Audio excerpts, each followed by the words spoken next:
Okay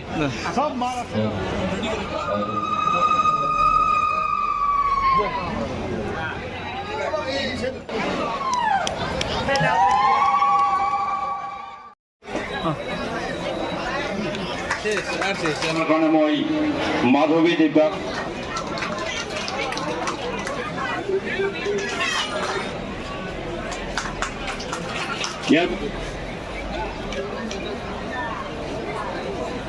ইয়াৰ পিছত আমি সম্বৰ্ধনা জনাম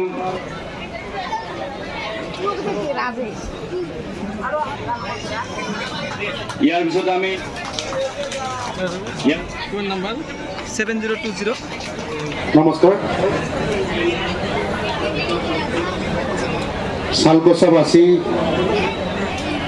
সম্মানীয় ৰাইজৰ উদ্যোগত আয়োজন কৰা শ্ৰী শ্ৰী বাসন্তী পূজাৰ লগত সংগতি ৰাখি যি পুৰস্কাৰ বিতৰণী কাৰ্যসূচী এই কাৰ্যসূচীত উপস্থিত মমতাপুৰ সমাজ কাউন্সিলৰ সন্মানীয় চিফ মাননীয় শ্ৰীযুত গগৈ বৰ্মন ডাঙৰীয়া মঞ্চত উভৰি আৰু ধুনীয়া ধুনীয়া যুৱক বন্ধু আজি মদ খাই বা বেলেগ বস্তু বেয়া বস্তু খাই অকালতে মৃত্যুবৰণ কৰিব ধৰিছে এই ক্ষেত্ৰত মহিলাবিলাকে আগভাগ ল'ব লাগিব আমাৰ সন্তানক মানুহ বনাব লাগিব আমাৰ সন্তানক ক'ত যায় কি কৰে কি খায় ক'ত ফুৰিছে আমাৰ মহিলাবিলাকে লক্ষ্য কৰিব লাগিব আমাৰ গাৰ্জেনবিলাকে লক্ষ্য কৰিব লাগিব অন্যথা আমাৰ সমাজখন কেতিয়াও উন্নতি নহয় আমাৰ সমাজখন কেতিয়াও ডেভেলপ নহয় আমাৰ ল'ৰা ছোৱালী কি কৰিছে মেলাত গৈ মদ খাইছে না ভাং খাইছে চাব লাগিব আমাৰ প্ৰত্যেকজন গাৰ্জেনে কনচিয়াছ হ'ব লাগিব যেতিয়া নেকি প্ৰত্যেকজন গাৰ্জেনে নিজৰ ল'ৰা ছোৱালীক ঠিক কৰিব তেতিয়া আমাৰ সমাজখন লাহে লাহে ঠিক হৈ থাকিব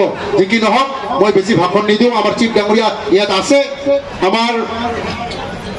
মই দুদিনমান আগতে এইখন মঞ্চত আহিছোঁ আমাৰ ৰাইজৰ কিছু আমাৰ সমস্যা আছে মোক ৰাইজে কৈছে আমাৰ সমস্যাখিনি আজি মই চিফ ছাৰৰ লগত আলোচনা কৰিলোঁ চিফ ছাৰে সহমত প্ৰকাশ কৰিছে যিহেতু ইয়াত প্ৰতি বছৰে পূজা হয় ইয়াত এটা চিলাৰায় ভৱনৰ মানে আমাক ৰাইজে আবদাৰ কৰিছে লাগি বুলি মই চিফ ছাৰৰ লগত আলোচনা কৰিলোঁ চিফ ছাৰে সহমত প্ৰকাশ কৰিছে আৰু অহাবাৰ আমি পৰৱৰ্তী স্কিমত এটা চিলাৰায় ভৱন দিয়াৰ প্ৰতিশ্ৰুতি মই চিফ ছাৰৰ আগতে প্ৰদান কৰিলোঁ চিফ ছাৰে ইতিমধ্যে অনুমতি প্ৰদান কৰিছে মই ক'বৰ কাৰণে এইকাৰণে মই চিফ ডাঙৰীয়াক বহুত ধন্যবাদ জ্ঞাপন কৰিছোঁ অহাবাৰ নিশ্চয় আমি এটা নতুন চিলাৰায় ভৱন ইয়াত আমি লাভ কৰিম যি কি নহওক আজি দেৱীমাৰ ওচৰত সকলোৰে মংগল কামনা কৰিলোঁ যাতে এইখন অঞ্চলৰ প্ৰত্যেক ঘৰত সকলোৱে নিজৰ পৰিবাৰ সুস্বাস্থ্যভাৱে থাকে যাতে কাৰো মানে কোনো ঘৰৰ বিপদ আপদ নহয় যাতে সকলোৱে আমি আমাৰ নিজৰ ঘৰখনৰ লগতে সামাজিক কাম ঐক্যবদ্ধভাৱে ভাতৃত্ববোধেৰে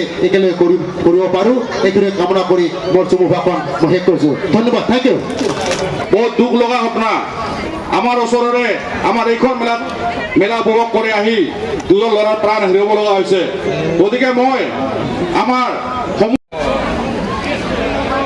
ধুবুৰী জিলাৰ শালকোচা ভেলুপাৰা সাৰ্বজনীন শ্ৰী শ্ৰী বাসন্তী পূজা উদযাপন সমিতিৰ উদ্যোগত আজি অনুষ্ঠিত হোৱা বাসন্তী পূজাৰ দশমী পূজা উপলক্ষে অনুষ্ঠিত হোৱা সাংস্কৃতিক সন্ধিয়া তথা যাত্ৰা গানে আজিৰ এই মঞ্চত উপস্থিত থকা কমতাপুৰ স্বায়ত্তশাসিত পৰিষদৰ মোৰ সতীৰ্থ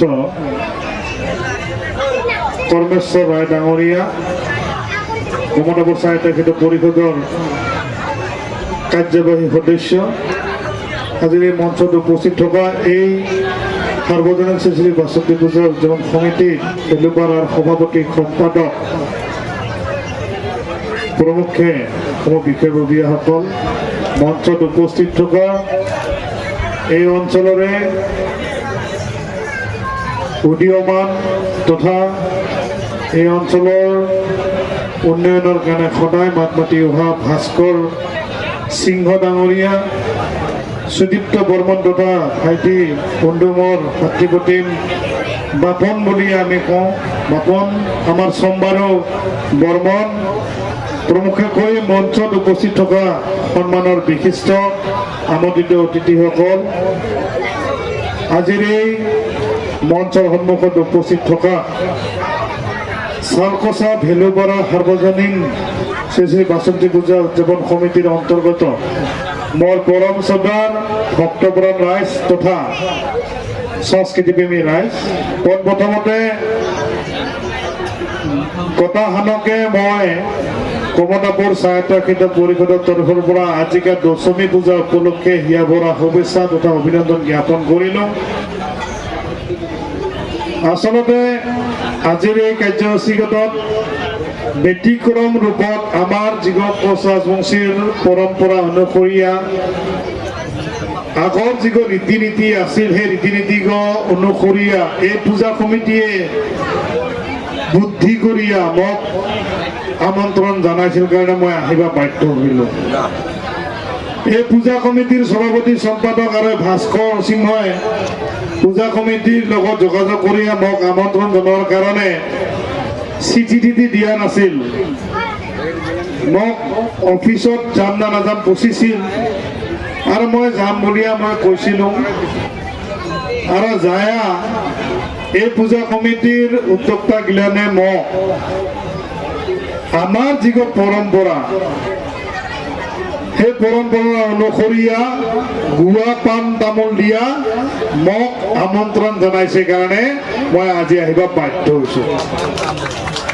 আৰু আমাৰ কোচ ৰাজবংশী গিলানেৰ একটা পৰম্পৰা আছে, আৰু সেই পৰম্পৰাক যে এই শালকোচাত মই আহিলে দেখা পাম, সেই কথাকে মই আহিলে মই কিন্তু আনন্দত মই মতলি পৰোঁ। কাৰণ শালকোচাত আহিয়া শালকোচাবাসী ৰাইজে যিগো আদৰ মৰম চেনেহ আশীৰ্বাদ পাইছোঁ, সেই কথাকে মই কোনোদিন মই পাহৰিব নাপাৰোঁ। আৰু সেই অনুসৰিয়া আমাৰ যেনে ঘৰত বিয়া লাগে, কাৰোবাৰ ঘৰত যদি ধুৱানি হয়, কাৰোবাৰ যদি অন্নপ্ৰসন হয়, কাৰোবাৰ যদি চূড়াকৰণ হয়, কাৰোবাৰ ঘৰত যদি মানুহ মৰে শ্ৰাদ্ধ হয়, যাৰ ঘৰত চিঠি পত্ৰ বনাব পাৰে তথাপিও মিৰা একটা কথা জানে যে এই ঘরের মুখিয়াল মানুহগতক চিঠি দিলেও নহব, এই ঘরের মানুহগতক আমি গুয়া পান দিয়া আমন্ত্রণ জানালেহে উনি আমার ঘৰত আহিব। আৰু সেই ৰীতি নীতি এই পৰম্পৰা আমাৰ এই শালকোচাবাসী ভেলুপাৰা আমাৰ সাৰ্বজনীন শ্ৰী শ্ৰী বাসন্তী পূজা সমিতিয়ে খুব বুদ্ধি কৰি পাকাইছিল। আৰু সেই অনুসৰি মোক মানে জালত ফাঁচাইছিল। আৰু মোৰ আজিকে ভালে কেইটা প্ৰগ্ৰাম আছিল, তথাপিও মই দেৰি কৰি হ'লেও আপোনাক ওচৰত আহি উপস্থিত হ'ব, এইকাৰণে বাধ্য হলোঁ। এনে যি নহওক কিয় এই আহিয়া আচল কথা কোৱাৰ উদ্দেশ্যকে মই কৈ দিলোঁ। আচলতে মা বাসন্তী পূজাৰ লগত মোৰ এটা বংশৰ লগত মোৰ সম্পৰ্ক আছিল। মোৰ আটা আপু বাসন্তী পূজা আমাৰ কৰিছিল। আমাৰ নিজৰ মাটি জিলা চিলিং এক্টত গেছিল 100 বিঘা মাটি, আৰু আমাৰ মাটি এলাও বহুত মানুহে ভোগ দখল নাকি গৈ অংকা কৰি খাই আছে। তো গতিকে আমাৰ সেই মাটিতে আমাৰ এই বাসন্তী পূজা হৈছিল। আজিকা মোৰ মা ওই বাসন্তী পূজা চাবাৰ কাৰণে একবাৰ গেছিল, কাৰণ কি শ্বশুৰেৰ কথা একবাৰ বোৱাৰী গো যায় মানে তথাপি মা বাসন্তী পূজা চাই আহোঁ বুলিয়ে গেছিল। আৰু চাবা যায় অতে যিগো পৰিৱেশ দেখা পাইছিল, আৰু ৰাইজে যিগো মানে কৈছিল আহিয়া মানে মোক আজিকা জেলা মই কৈছোঁ যে মা আজিকা মইতো ঘৰত নাহিম, মোৰ ভালে কেইটা প্ৰগ্ৰাম আছে, আহিতে কিন্তু ৰাতি হ'ব, গতিকে চিন্তা কৰিব নালাগে। আৰু হেলা মা কৈছিল তোৰ আটাই সেই যে বাসন্তী পূজাক প্ৰতিষ্ঠা কৰিছিল, সেই পূজাগতেৰ লগতে চমুতি ৰেখে তই গোটাই পূজাগিলানত যাবি। আৰু এই পূজাগততো যাবি পাৰিলে, কিন্তু দুৰ্ভাগ্য যে মই আজিকা যাব পৰা নাই। কালিকাও মই যাব পৰা নাই, কালিকা মোৰ বহুত কিছু প্ৰগ্ৰাম আছিল। আজিকা মোৰ সকালৰ পৰা একে প্ৰগ্ৰাম থকাৰ কাৰণে মই থাকিব পৰা নাই। তথাপিও ভগৱানটো একটাই, এতিয়াৰ পৰা মই প্ৰণাম জনাম, এতিয়াৰ পৰা মই প্ৰাৰ্থনা কৰোঁ যাতে গোটাই ৰাইজক ভালে কুশলে ৰাখে, মংগল যাতে গোটাই ৰাইজৰে কামনা কৰোঁ। সেই কথাকে মই আজি এতে বাসন্তী মাৰ ওচৰতে মই সেৱা প্ৰাৰ্থনা জনাই ল'ম। গতিকে মই আৰু দীঘলীয়া কৰি মই ভাষণ দিব নোখোজোঁ। এই শালকোচা আমাৰ যিগো কমতাপুৰ অটোনমাস কাউন্সিল, এই কমতাপুৰ অটোনমাস কাউন্সিলেৰ কলিজাগ এক প্ৰকাৰ আমাৰ শালগছত আছে আৰু সেই উদাহৰণ মই বহুতবাৰ মই দেখা পাইছোঁ আৰু সেইকাৰণে মই ক'ব খুজিছোঁ যে কমতাপুৰ স্বায়ত্তশাসিত পৰিষদৰ যি আমাৰ টকা পইচা সোমাইছে, আমাৰ মানে পুঁজি বুলি আজি কয়, খেৰে পুঁজি নহয় আৰু এইগো টাকাৰ পুঁজি, এই পুঁজিগো আমাৰ বেংকত যিগো সোমাইছে পুঁজিগতেৰ সেই টাকা পইচাগো বেছি কৰিয়া কমতাপুৰ স্বায়ত্তশাসিত পৰিষদৰ ভিতৰত চাল কচাত বেছি ব্যৱহাৰ কৰা হৈছে। আৰু সেইকাৰণে এই চালকচাত বহুত কেইটা উন্নয়নমূলক কাম আমাৰ কমতাপুৰ অটোনমাস কাউন্সিলৰ জৰিয়তে আমি কৰিবৰ কাৰণে আজি সফল হৈছোঁ। আৰু এলাও চালকচাত যিগিলান সমস্যা আছে ওই সমস্যাগিলান যত তাড়াতাড়ি পাৰা যায় এই মা বাসন্তী মাৰ চৰণত সেৱা জনালোঁ, যাতে আমাক শক্তি দে, আমাক যাতে বল দে, আমি যাতে কমতাপুৰ স্বায়ত্তশাসিত পৰিষদৰ তৰফৰ পৰা এই চালকচাৰ গোটাই অঞ্চলতে চুকে কোণে যাতে উন্নয়ন কৰিব পাৰোঁ। গতিকে শ্ৰোতা ৰাইজ, আজিকাৰ এই যাত্ৰাখন আৰম্ভ হ'ব। ইয়াৰ মাজতে সাংস্কৃতিক সন্ধিয়া হ'লে গান গাই দুটামান মানে শুনাইছিলোঁ। আজিকে মই এটা দুঃসাহস কৰিব খুজিছোঁ। মই আজিকে তাৰমানে এই যাত্ৰাখন যিটো মানে থিয়েটাৰত যিখন অভিনয় কৰে একদম মানে এতে মঞ্চতে বহিয়া দুইটা মানে বাস্তৱ কথা ক'ব খুজিছোঁ নেকি, যিগিলান বৰ্তমান ঘটনা ঘটি আছে। কাৰ কাৰ ফেচবুক আছে? হাত দাং কাৰ ফেচবুক আছে? বেছি বেগেৰে নাই। যি নহওক কিয় যাত্ৰাখন চাব আহিছে তো আমাৰ আইমাগিলানে বেছি ফেচবুক নাই। হোৱাটছআপ কাৰ আছে? টুইটাৰ, ইনষ্টাগ্রাম বেশি ভাগেরে নাই নাকি? একটা কথা কম, কায় কায় আমার আই মাও গিলা জোখার বেশি করে দিবা জানো? আমি একবার জোরসে জোখার দেখতে মহিলা কথা কম, জোখার একবার কথা হানে উরুলি উরুলি কিন্তু জোখার বলে কম, আমার ভাষা জোখার কম, আমি উরুলি একেলগে কথা নাই।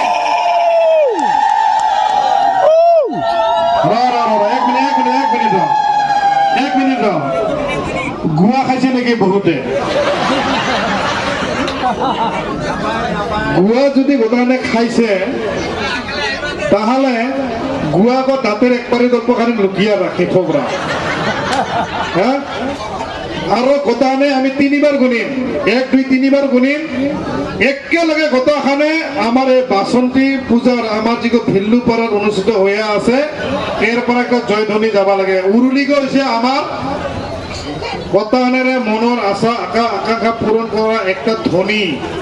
আর এগোতে হয়েছে আমার পরম্পরা, এগোতে হয়েছে রীতিনীতি। আমার আই মাগিলানে জানে কিন্তু দিবা লাজ করে। লাজ করিলে মই কৈছোঁ কাৰো উন্নতি নহ'ব। যাই যাই আজিকা উৰুলি দিব গোটানেৰে উন্নতি হ'ব। গতিকে যিগিলা নতুন প্ৰজন্ম আমাৰ মহিলাসকল আছে, আমাৰ ভগ্নীসকল আছে, তুমিৰা গোটানে একেলগে মই 3বাৰ গুনিম, ঠিক আছে? এৰ লগতে পৰিয়ালেৰ, গাঁৱৰ, সমাজেৰ, বংশ, পৰিয়াল গোটাই ৰাইজেৰ উন্নয়ন হ'ব। আৰ যাই যাই নকৰিব, উৰুলি নিদিব, মই ভাবোঁ মই যতই ভগৱানৰ বাসন্তীক নকওঁ কিয় ওৰ কিন্তু মনেৰ আশা পূৰ্ণ নহ'ব, মই যিটো ভাবিছোঁ নেকি। গতিকে সেইকাৰণে যাই যাই শুনিয়ে পাই আছে, বুজিয়ে পাইছো না বৰ আমি কি কৈছোঁ? যদি বুজিয়ে পাইছ তাহলে গোটাখানে মোৰ লগত একেলগে উৰুলিক দিবা লাগিব। মই 3বাৰ গুনিম, 3বাৰত মই কম। গতিকে 1 2 3।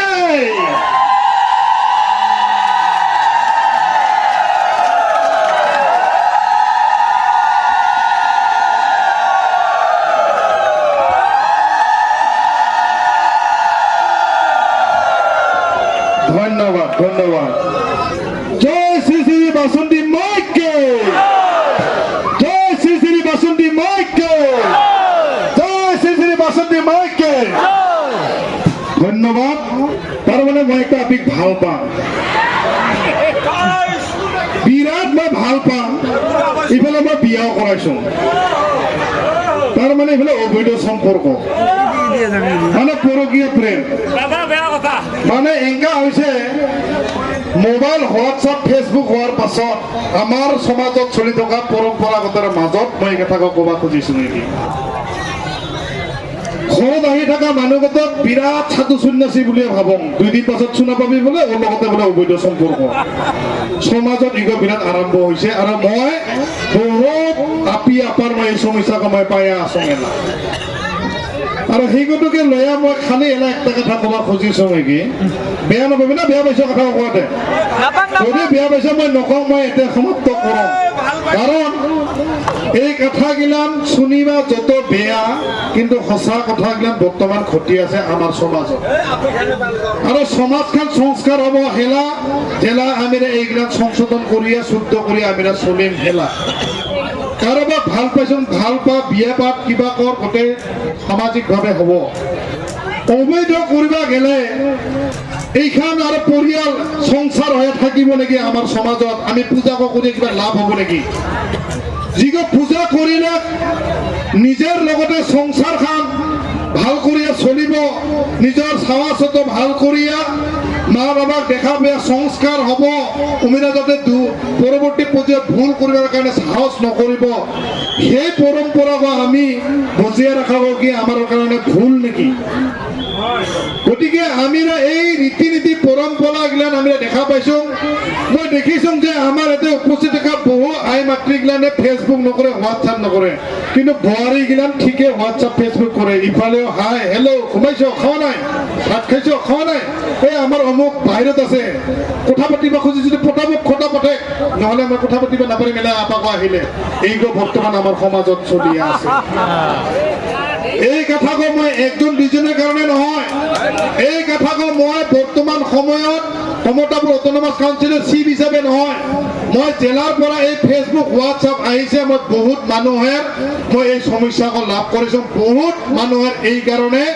এলা আমার কোচাবংশী সমাজত বা আমার হিন্দু সমাজত এটা দিবস মানে সারাসারি যিগো মানে আমার উলিয়া কয় এই সারাসারি সম্পর্ক কয় লাগে কৰিছে আপা আপিৰ মাজত মিলা প্ৰীতি নোহোৱা হৈছে চাহ চতৰ প্ৰতি মানে আদৰ যত্ন নোহোৱা হৈছে আৰু সেইকাৰণে চাহ চতৰ গিলানৰ দিক বিদিক হাৰিয়া পাকালা নিচিনা হৈ থাকে আৰু এই কাৰণে মই ক'ব খুজিছোঁ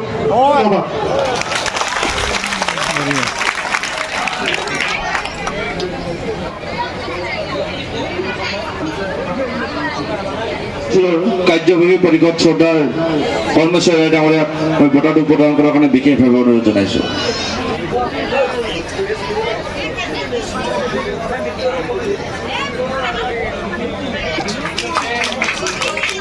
দ্বিতীয় স্থান লাভ কৰিছে দীপাঞ্জলি বৰ্মন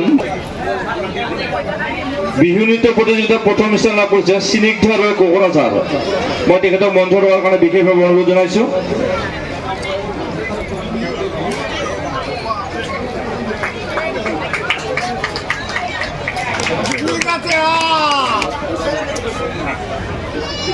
আৰু বঁটাটো প্ৰদান কৰিব আমাৰ বিশিষ্ট সমাজসেৱক ভাস্কৰ সিংহ ডাঙৰীয়াক মই বঁটাটো প্ৰদান কৰাৰ কাৰণে অনুৰোধ জনাইছোঁ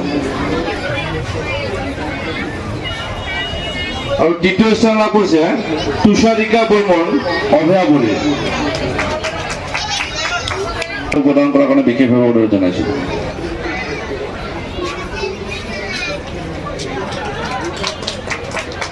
ইয়াৰ পিছতে গোৱালপাৰীয়া নৃত্যত প্ৰথম স্থান লাভ কৰিছে কুলি বৰ্মন বালকৰ খাল প্ৰদান কৰাৰ কাৰণে বিশিষ্ট সমাজসেৱক সঞ্জিত বৰুৱাক মই অনুৰোধ জনাইছোঁ